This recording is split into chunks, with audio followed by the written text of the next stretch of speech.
À toutes et à tous, bon début de semaine, bienvenue dans ce nouveau journal sur Kinactu Télévision, votre partenaire d'excellence. Au sommaire.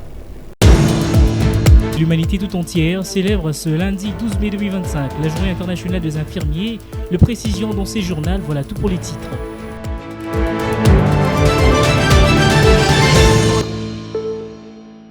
Une fois de plus, bienvenue dans ce journal. Au cours de la 43e réunion du Conseil de ministres, le chef de l'État, Félix-Antoine Tshisekedi Tshilombo, avait annoncé la reprise de ses missions d'itinérance dans toutes les provinces de la République démocratique du Congo. C'est afin de se rendre compte du développement des milieux ruraux dans lequel vit la population congolaise. Suivez. La communication du président de la République, chef de l'État, a porté sur deux points principaux, à savoir 1. De la reprise des missions d'itinérance dans les différentes provinces. Le président de la République a rappelé que c'est depuis le mois d'octobre 2024 qu'il a entamé une série de visites d'itinérance à travers l'ensemble du territoire national. Ces visites effectuées dans les provinces de la Chopo, du Haut-Katanga, du Haut-Lomami, du Tanganyika, du Haut-Ouélé, du Bas-Ouélé, ainsi que dans l'espace Grand Kasaï, lui ont permis une fois de plus de toucher du doigt les réalités du Congo profond. Elles ont constitué une occasion privilégiée de se rapprocher de nos populations, d'écouter leurs doléances et de prendre les mesures nécessaires et urgentes en rapport notamment avec la sécurité des personnes et de leurs biens, la porosité de certaines frontières et le sous-effectif des forces armées et de la police nationale affectés à leur sécurisation. La persistance des conflits intercommunautaires liés à la terre, aggravée par l'installation peu contrôlée de certains groupes ethniques étrangers. Le délabrement avancé des voies de communication, en particulier les routes de desserte agricole, facteur clé de la baisse de production, de l'enclavement, des centres de consommation et de la cherté de la vie. Le rythme observé dans la mise en œuvre du programme de développement local des 145 territoires, PDL 145 territoires, avec des taux d'exécution physique en deçà des attentes dans certaines zones. Et enfin, la nécessité urgente de construction et de modernisation des infrastructures socio-économiques de base, routes, centrales hydroélectriques et solaires, usines, stades, écoles, hôpitaux, etc. Vous le savez certainement, un grave accident s'est produit dans le territoire des Kasangulu, dans la province du Congo central. Plusieurs morts et des blessés graves. Sur ces, la première ministre Judith Suminwa Tuluka a instruit le vice-premier ministre, ministre en charge de l'Intérieur, Sécurité et décentralisation, de pouvoir dépêcher une délégation sur place en vue d'appuyer le service provinciaux. Suivez dans cet extrait. C'est à travers un communiqué publié dimanche 11 mai dernier que la première ministre Judith Suminwa a instruit le vice-premier ministre, ministre de l'Intérieur, Sécurité, Décentralisation et Affaires coutumières pour dépêcher les secours au Congo central dans les territoires des Kasangulu où un accident s'est produit, ainsi pour renforcer l'action des services provinciaux. Selon les témoins sur place, un camion Ben transportant de moellons a subi une défaillance de son système de freinage et a percuté successivement plusieurs voitures stationnées. Selon le témoin sur place, un camion Ben transportant de moellons a subi une défaillance de son système de freinage et a percuté successivement plusieurs voitures stationnées, provoquant cet accident mortel. En parallèle, la première ministre Judith Suminwa mobilise le gouvernement suite à des pluies torrentielles qui se sont abattues dans les territoires des Fizi au sud Kivu, causant plus de 110 morts selon le gouvernement provincial, de nombreux disparus, plus de 150 maisons détruites et des centaines de personnes sans abri. La chef du gouvernement suit de près la situation des sinistrés et présente ses condoléances aux familles des victimes et les rassure de tout son soutien. Elle demande à tous les ministres concernés de prendre toutes les mesures nécessaires afin d'apporter assistance à toutes les victimes et de secourir les blessés. Il suffit de rappeler que les villages des Kasaba, dans les territoires des Fizi, a été envahi par le débordement de eaux des rivières Kasaba et Bekia dans la nuit du 8 au 9 mai 2025. Le président de l'Assemblée nationale, Vital Kamerhe, a à la conférence interparlementaire africaine évoqué les efforts fournis pour rétablir les relations diplomatiques et une cohabitation pacifique entre la RDC et le Rwanda, tout en appelant le pays africain à se faire confiance. Vital Kamerhe est dans cet extrait. Pour le moment, et pour tranquilliser tout le monde, y compris nos voisins du Rwanda, nous sommes en pleine négociation, en plein processus de rétablissement de nos relations diplomatiques, de coopération et de cohabitation pacifique. Malheureusement, les Africains attendent toujours que ce soit les Occidentaux qui viennent nous mettre ensemble. Voilà encore une autre forme d'extraversion dangereuse. Et donc, dans ce que nous faisons ici, nous devons d'abord nous faire confiance. Nous-mêmes, en tant qu'Africains, éviter qu'un pays d'Afrique soit utilisé pour déstabiliser un autre pays d'Afrique et que la République démocratique du Congo, qui est un sous-continent avec tous ses voisins-là, puisse avoir effectivement une vision d'une prospérité partagée. L'Afrique centrale, l'Afrique australe, l'Afrique subsaharienne et l'Afrique de l'Est se porteront mieux et nous allons tous gagner puisque nous sommes 110 millions d'habitants, 2 345 000 km², 407. Nous avons plus de 120 millions d'hectares de terre, 53% de toutes les eaux douces d'Afrique. Qu'est-ce qu'on ne peut pas faire ensemble au lieu de nous faire la guerre éternellement? Je termine en disant que nous n'allons pas nous prévaloir de nos propres turpitudes. Nous sommes conscients qu'il faut rétablir les attributions régaliennes de l'État. L'armée professionnelle, la police, la justice, l'administration et une bonne politique des affaires internationales et étrangères. Donc, l'Afrique, encore une fois, ce que nous disons, devons baser toutes nos réflexions sur l'amour, la justice, la vérité et la solidarité. Et au Vatican, il faut savoir que ce lundi 12 mai 2025, le nouveau souverain pontife Léon XIV a exprimé sa solidarité aux chevaliers de la plume, emprisonnés à travers le monde pour avoir été à la quête de la vérité. Et à ces titres, l'Église catholique du monde demande leur libération. Suivez dans ses commentaires. Permettez-moi donc de répéter aujourd'hui la solidarité de l'Église avec les journalistes emprisonnés pour avoir recherché et avoir rapporté la vérité.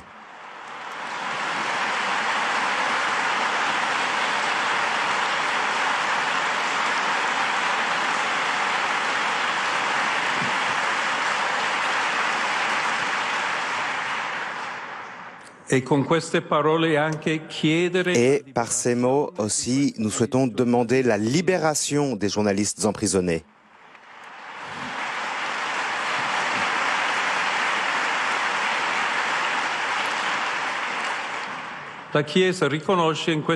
L'Église reconnaît en ces témoins, et je pense à ceux qui racontent la guerre même au prix de leur vie. L'Église reconnaît dans ces témoins le courage de ceux qui défendent la dignité, la justice et le droit des peuples à être informés, car seuls des peuples informés peuvent prendre des décisions libres. Et puis, le pape Léon XIV appelle à la paix aux pays en conflits armés. C'était lors de sa première prière d'Angelus à l'issue de son élection. Suivez dans cet extrait. Plus jamais la guerre, 80 ans après la Seconde Guerre mondiale, a déclaré le pape Léon XIV à la place Saint-Pierre au Vatican, le dimanche 11 mai dernier, lors de Regina Caeli, attendez par là, Reine du ciel en français. Le Saint-Père appelle à la paix durable dans toutes les autres parties du monde, notamment à Gaza et en Ukraine. Je porte dans mon cœur les souffrances du peuple aimé d'Ukraine. Qu'on puisse faire le plus tôt possible ce qu'il faut pour une paix juste, en libérant tous les prisonniers, que les enfants puissent retourner dans leur famille.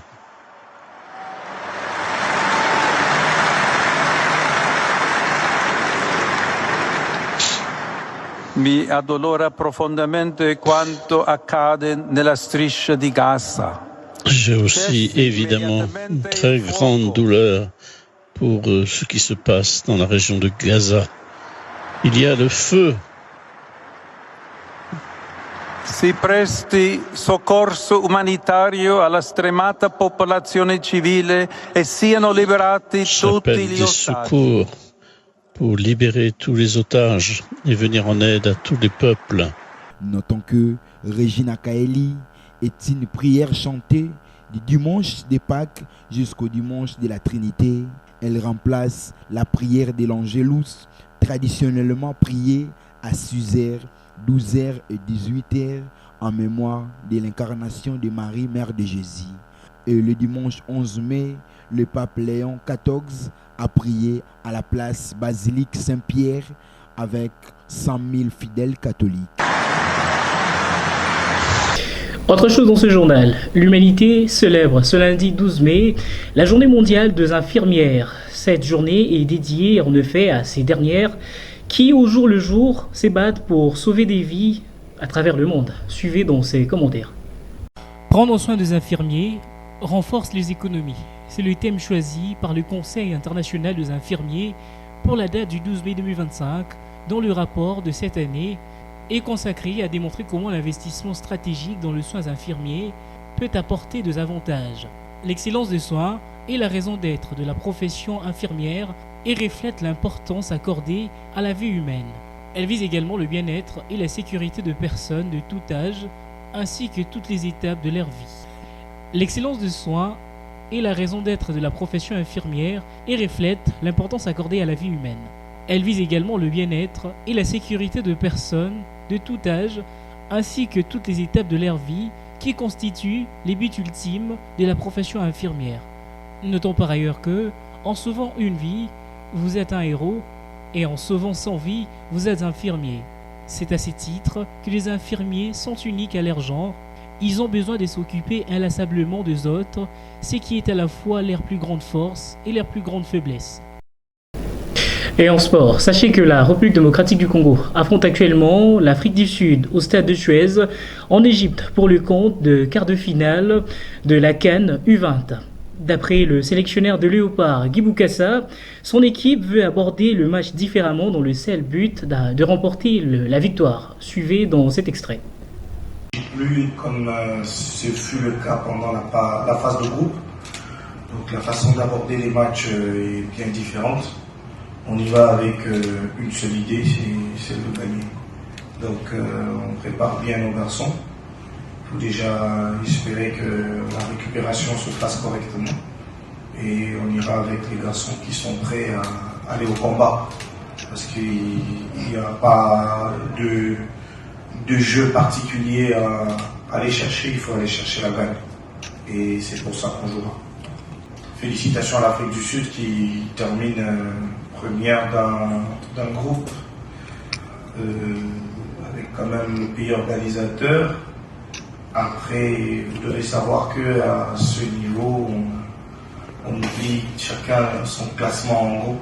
Ça appartient au passé désormais. Nous, on a fini notre phase de groupe sur une défaite. On va militer pour l'éviter et obtenir un meilleur résultat que la défaite, c'est-à-dire gagner. Ils ont fini sur un nul, après avoir enchaîné de bonnes performances. Je pense que, comme toujours, nous, on va y aller sans aucune pression, mais avec une envie de gagner supérieure à la peur de perdre. Et Dieu aidant, on sortira souriant à la fin de ce match. Honnêtement, c'est des détails qui ne seront que pondérés de façon très faible par rapport à l'enjeu du match. Les deux équipes vont devoir capitaliser les forces qui seront en leur possession pour gagner le match. Le temps de récupération, tous ces détails-là ne comptent que pour très peu. L'Afrique du Sud viendra pour gagner. On viendra aussi pour gagner. Et c'est l'équipe qui sera prête mentalement qui va l'emporter. Et nous avons foi que ça soit nous à la fin du match. Et en championnat national, sachez que lors de la conférence d'après-match, Papi Kimoto s'est indigné de l'établissement du calendrier des différents matchs du play-off de la Ligue nationale de football qui, d'après lui, sont très serrés. Suivez dans ses propos recueillis par Espoir qui l'ont dit. Le football, moi j'ai joué au football, c'est pas facile hein, de jouer tous les 3 jours. Ce ne sont pas des machines, ce ne sont pas des robots, c'est des êtres humains. Donc il ne faut pas s'étonner s'ils sont fatigués dans un match. C'est très dur, croyez-moi, en interne, il faut récupérer les joueurs après un match, parce qu'après 2 jours, il y a un autre match. C'est très compliqué. Même en Europe, c'est pas comme ça, c'est pas pendant 1 mois, 2 mois comme ça, non. Montrez-moi, moi j'ai pas de preuve qu'on a... Le match contre les Aigles, c'était programmé initialement quel jour? C'était les 13. Les 13, c'est quel jour? C'est mardi. C'est quand même... Essayons de réfléchir. On devait jouer après-demain. Après, on a joué jeudi. On joue dimanche. On joue après-demain. C'est normal. Si c'est normal, dites-le. Mani n'a pas besoin de récupérer. Comme les Aigles récupéré depuis les mercredis. Il doit jouer les mercredis. Aujourd'hui, on est dimanche. Il est tenté de récupérer. Il a bien récupéré. Mais toi, tu veux que nous, on joue après-demain. Après ces matchs. Mon frère, il faut quand même avoir le bon sens. Est-ce que tu peux jouer un match de compétition après une journée? Même en Coupe du Monde, c'est des 3-4 jours. C'est pas ça. Peut-être on se trompe. Hein. Frère, il faut, là où vous êtes, là où vous siégez là-bas, il faut leur dire, avant de faire des calendriers, il faut consulter aussi les autres. Des spécialistes, par exemple, des médecins, par exemple, la direction technique nationale. Ils vont vous conseiller. C'est pas comme ça. Après, aujourd'hui, on va jouer mardi. Un match de compétition. C'est pas possible.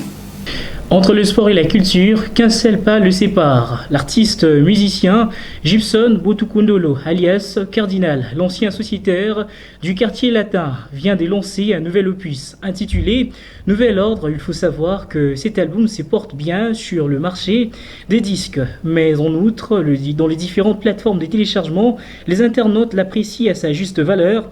Et cet artiste s'est également produit le samedi 10 mai dernier à la Coalition Bar située dans la commune Ngalema où de nombreux fans ont pris part. Parlons cette fois-ci de valeurs nutritives. Que savez-vous de la carotte? Découvrons ensemble dans ces commentaires de Ruth Mboa.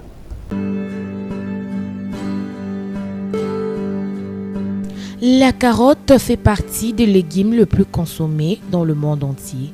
Pour cause, sa saveur douce et sucrée se prête à toutes les associations en cuisine et séduit le petit comme les grands. Ce succès est une excellente nouvelle puisque le profil nutrition de la carotte est remarquable et unique.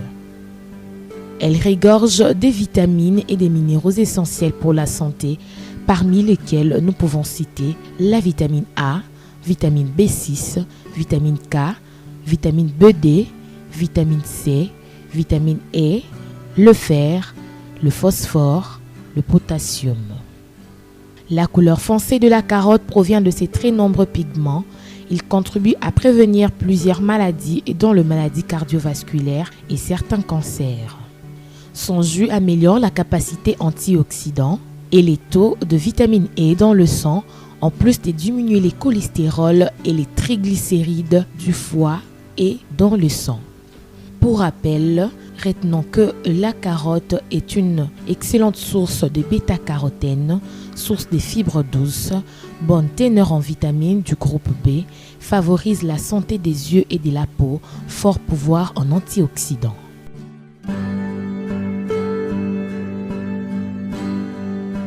Avant de boucler ce journal, Kinactu vous propose la lecture de journaux Paris, c'est lundi 12 mai 2025 à Kinshasa. Suivez dans ses commentaires. Excellent début de semaine à toutes et à tous. Mesdames et messieurs, bienvenue à ces kiosques à journaux. Entamons cette rubrique par les journaux parus ce lundi 12 mai 2025 dans la ville de Kinshasa. Débutons cette revue de presse par le quotidien Forum de Zas qui, dans sa une titre « Doudou Fouamba exécute la volonté de Fachi de fournir de l'électricité à plus de 60 000 foyers. Après 9 ans de suspension de travaux, le projet emblématique de la centrale hydroélectrique de Grand Katende va désormais bénéficier d'un financement mixte entre le gouvernement congolais et 2 entreprises sélectionnées. Il s'agit d'un jalon clé dans la matérialisation de la vision du chef de l'État, Félix-Antoine Tshisekedi Tshilombo, pour un Congo émergent doté d'infrastructures modernes, inclusives et durables. La référence plus revient sur l'affaire construction de la prison centrale de Kisangani attribuée à Mutamba et Fwamba, des victimes d'une campagne de désinformation.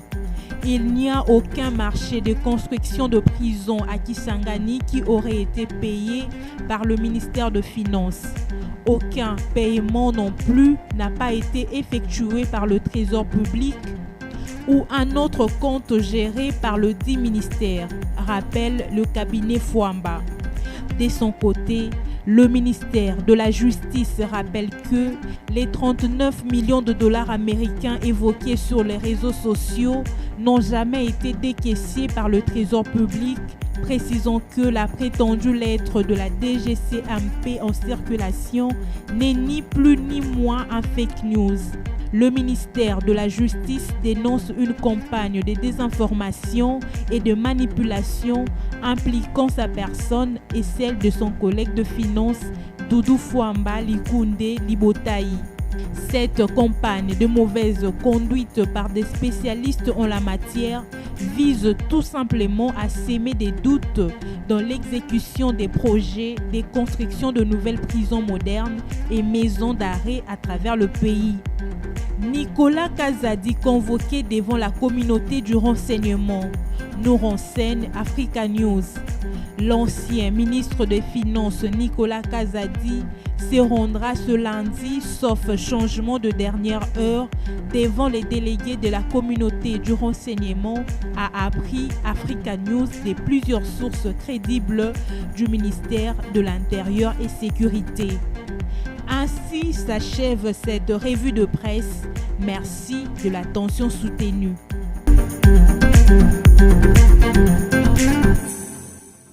Fin de ce journal, place au rappel de principales articulations. L'humanité tout entière célèbre ce lundi 12 mai 2025 la journée internationale des infirmiers. Le précision dans ces journaux, voilà tout pour les titres.